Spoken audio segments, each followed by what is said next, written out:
Hello students, welcome to physics mind. मुझे उम्मीद है आप सब अपनी एग्जाम की तैयारी अच्छे से कर रहे होंगे। आज हम काइनेटिक एनर्जी का कंसेप्ट पढ़ने वाले हैं। मैं आपको इसमें काइनेटिक एनर्जी के अलग अलग ग्राफ बताऊंगा जो कि इम्पोर्टेंट है। उसके बाद हम इस पे वेरियस टाइप ऑफ अच्छे अच्छे क्वेश्चन देखेंगे जो कि आपके एग्जाम में आ सकते। तो आप वीडियो को एंड तक जरूर देखना ताकि आपका कंसेप्ट क्लियर हो जाए। तो चलो आज के इस कंसेप्ट को स्टार्ट करते हैं। देखो, हमारा टॉपिक क्या है? Kinetic energy.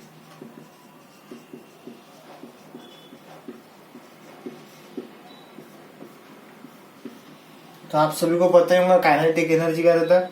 एनर्जी परचेज by the body by the virtue of its motion. मतलब कोई बॉडी अगर मोशन में है तो उसके पास करेंगे काइनेटिक एनर्जी। तो फर्स्ट पॉइंट ये हमें ध्यान में रखना है।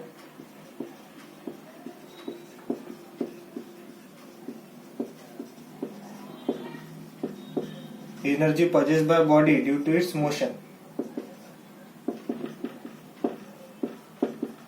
तो कोई भी अगर मूविंग बॉडी है तो उसके पास करेंगे काइनेटिक एनर्जी। ये तो हमें सब पता है। दूसरा पॉइंट काम का है कि काइनेटिक एनर्जी जो है ये डिपेंड करती on frame of reference. Kinetic energy जो है ये डिपेंड करती है on frame of reference. Frame of reference अगर आपने मेरा ये पढ़ा होगा सूडो फोर्स का लेक्चर, तो उसमें मैंने बताया था कि दो टाइप के रहते, इनर्शियल नॉन इनर्शियल। अगर समझो देखो एक आधी ट्रेन जा रही तो अगर जो पर्सन ट्रेन में बैठा है तो उसके लिए वो कौन सी फ्रेम हो गई? नॉन इनर्शियल फ्रेम, क्योंकि वो क्या है? एक्सेलरेटेड फ्रेम है। तो उसमें उसको सामने वाले की वेलोसिटी क्या नजर आएगी? रेस्ट पर नजर आएगा जीरो। तो उसकी काइनेटिक एनर्जी करेंगे जीरो। पर वही अगर पर्सन उस ट्रेन को बाहर से देखेगा तो उसको पर्सन उस ट्रेन के साथ जाता हुआ नजर आएगा कुछ स्पीड से। तो जो बाहर पर्सन है वो क्या है? इनर्शियल फ्रेम है। तो काइनेटिक एनर्जी क्या है? डिपेंड करती फ्रेम ऑफ रेफरेंस पर। तो ये पॉइंट ध्यान में रखना। इसके बाद देखो, अब जो काइनेटिक एनर्जी का फॉर्मूला है वो क्या है? Half M we square. यहाँ पे एम है मास और वी क्या है? वेलोसिटी। अब देखो, हमें पता है कि जो लीनियर मोमेंटम है इसका फॉर्मूला क्या है? M v. तो देखो, यहाँ से v की जगह क्या लिख सकते हैं हम? p upon m. तो यहाँ पे जो v है यहाँ पे अगर पुट कर देंगे kinetic energy equal to half m, v की जगह क्या आएगा? p square upon m square. तो यहाँ से देखो ये फॉर्मूला जनरेट होता है kinetic energy equal to p square upon 2m। ये भी बहुत इंपॉर्टेंट फॉर्मूला है कि kinetic energy equal to p square upon 2m। p क्या है यहाँ पे? Linear momentum.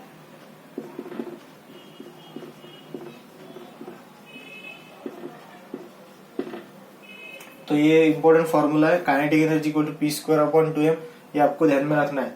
इसके बाद kinetic energy equal to half M we square. तो इतना नोट कर लो, फिर हम इसके ग्राफ देखते। देखो, अब हम इसके ग्राफ देखने वाले। तो आई थिंक आपने इतना नोट कर लिया होगा।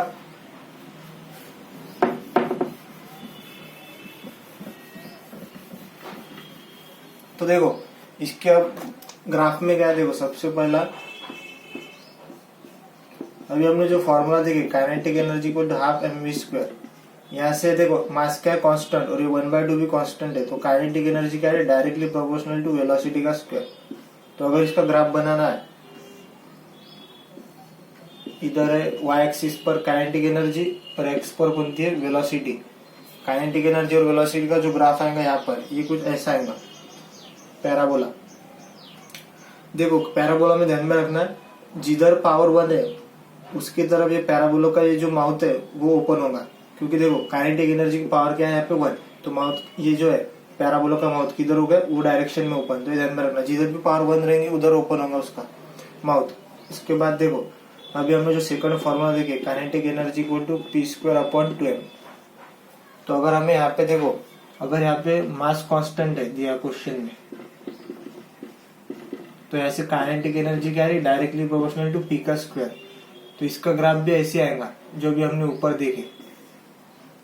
ये अगर y एक्सिस पर काइनेटिक एनर्जी है और x एक्सिस पर जो है ये क्या है? Momentum, linear momentum. तो देखो ग्राफ किधर खुलेगा? ये डायरेक्शन में फिर से, क्योंकि काइनेटिक एनर्जी की पावर किधर है? 1। तो ग्राफ कैसा आएगा? ये डायरेक्शन में खुलेगा ग्राफ का माउथ। तो ये ध्यान में रखना। इसके बाद थर्ड ग्राफ जो है इसमें अभी ये जो फॉर्मूला है p²/2, अगर यहाँ पे लीनियर मोमेंटम कांस्टेंट है तो काइनेटिक एनर्जी क्या आएंगी, इनवर्सली प्रोपोर्शनल टू m। तो यहाँ पे जो ग्राफ आएगा काइनेटिक एनर्जी वर्सेस किसका, मास का, m मास का, तो ये क्या आएगा, रेक्टेंगुलर हाइपरबोला, कुछ इस टाइप का आएगा, क्योंकि क्या है इनवर्स में और दोनों की पावर क्या है 1। और अगर देखो ये जो फार्मूला है k = p²/2m, हम इसको क्या लिख सकते हैं, p = √2mk। तो यहाँ से देखो अगर ये लीनियर मोमेंटम को हम x एक्सिस पर लेंगे और ये जो काइनेटिक एनर्जी है √2m, और इधर क्या आएगा y √k, इसको अगर y एक्सिस पर लेंगे काइनेटिक एनर्जी को, तो ऐसे क्या आएगा y = 1/√2m इंटू क्या आएगा x। तो यहाँ से y = mx, तो एक इसका इक्वेशन आ गया स्ट्रेट लाइन का। तो अगर देखो हमें ग्राफ बनाना है किसके बीच, काइनेटिक एनर्जी मतलब √k यहाँ पे वर्सेस लीनियर मोमेंटम का, √k वर्सेस लीनियर मोमेंटम का ग्राफ, तो ग्राफ कैसा आएगा, स्ट्रेट लाइन, और इसका जो स्लोप है ये कितना आएगा, 1/√2m। तो ये बहुत इंपॉर्टेंट ग्राफ है चारों भी, आपको इनको अच्छे से प्रैक्टिस करना है, ये आपके एग्जाम में आ सकते हैं, तो इतना नोट कर लो, फिर हम आगे देखते हैं। अब देखो हम इस पे अगला कंसेप्ट देखते हैं, ये बहुत इंपॉर्टेंट कंसेप्ट है। हमें क्या दिया यहाँ पे, देखो अब जो है यहाँ पे अगर हमें दिया है निकालना है percentage change in kinetic energy when percentage change in momentum is given, मतलब हमें निकालना है percentage change in kinetic energy, और हमें क्या दिया है, चेंज इन मोमेंटम दिया है। इसका मतलब क्या है, देखो अभी जो हमने फॉर्मूला देखी काइनेटिक एनर्जी का p²/2m, तो ऐसे काइनेटिक एनर्जी क्या है, डायरेक्टली प्रोपोर्शनल टू p²। तो अगर देखो हमें परसेंटेज चेंज इन मोमेंटम दिए हुआ है, तो हमें परसेंटेज चेंज अगर निकालना है काइनेटिक एनर्जी का, तो जो फॉर्मूला यूज करेंगे हम यहाँ पे कौन सा यूज करेंगे, कि final kinetic energy minus initial upon initial kinetic energy into 100।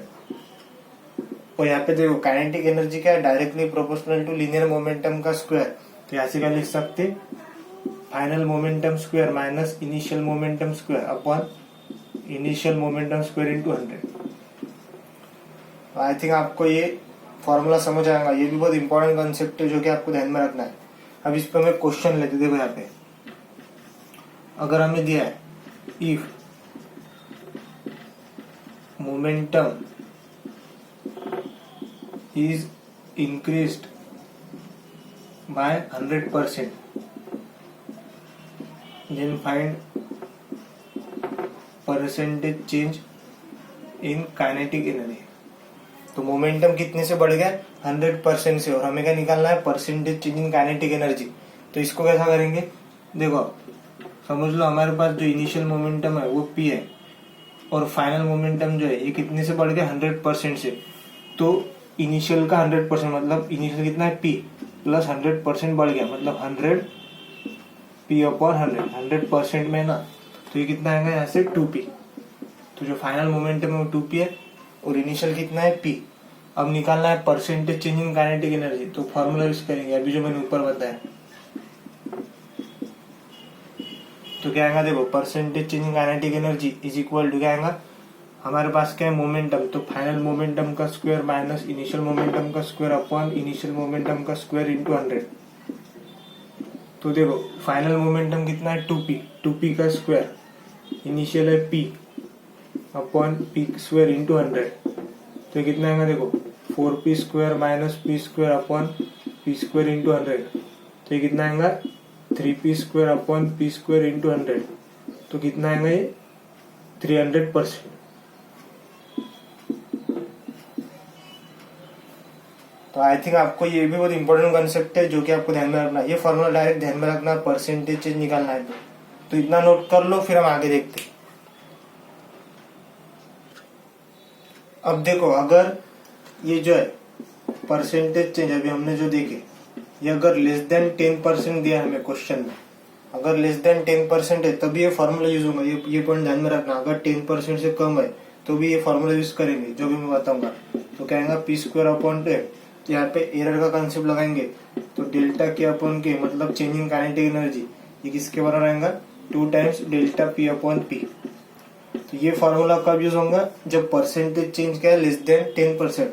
मतलब अगर इस पे क्वेश्चन लेंगे हम, देखो अगर ऐसा दिया है, if momentum is increased by 6%, then find